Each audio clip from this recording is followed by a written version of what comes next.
Hey, Polygon, what's going on? We're at PAX, and we're still in the Indie Megabooth, and we are at Nicalis' booth right now, and we're here with Tyrone Rodriguez from Nicalis. And what are you showing here? That you've got two games that look very different. What's going on? We've got two really awesome games. First one is 1001 Spikes, which is a game that's going to kill you a lot.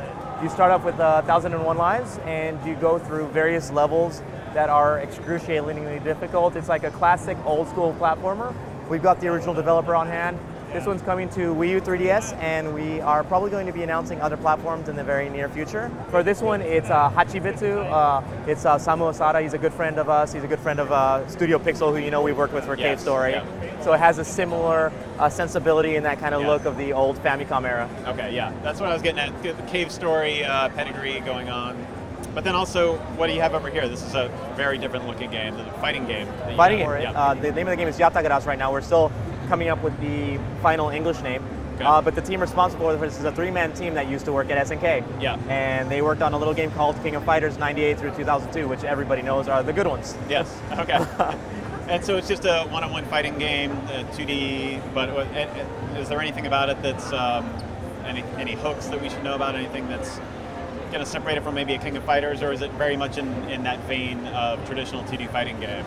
It's very traditional. What it does have that's pretty unique that we're right now considering to doing localizing for the US, it has 3 top-level tournament players from Japan who actually comment during the fight on what you're doing, and I've never seen a fighting game like that, and it really gives this kind of cheesy, cool feel of going to like Southern Hills Golf on an arcade where you're kind of trying to recreate that Daigo moment where he parried everything and won the match. So their heads pop into the screen and they deliver a little commentary. So that's how that's delivered. So that's pretty interesting. Yeah, reminds me of Toasty a little bit from Mortal Kombat years Dan ago. Forden popping up in the corner. Yeah. So interestingly enough, this is coming to 3DS. Correct? Right. And so why is it a 3DS game? We're big 3DS fans. I love the 3DS as a player. It's my favorite console right now.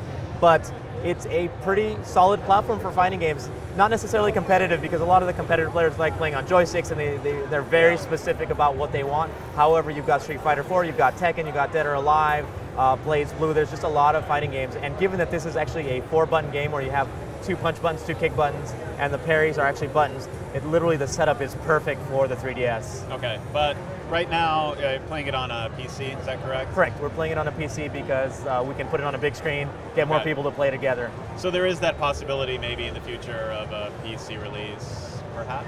Perhaps. We're very big on sort of going where the players want. Okay. We did Cave Story on Wii, and we kept hearing players, Steam, please Steam, and we worked with Valve to get it on there. So if people want it on PC or PS3, then just tell us. Yeah, just tell us. All right. Okay. So that's your job for the next couple weeks, is to harass the people at Nicalis and tell them that you want this currently unnamed English fighting game on everything. Yeah. So okay, great. Thank you so much for the time. Thanks a lot, Mike. Yeah.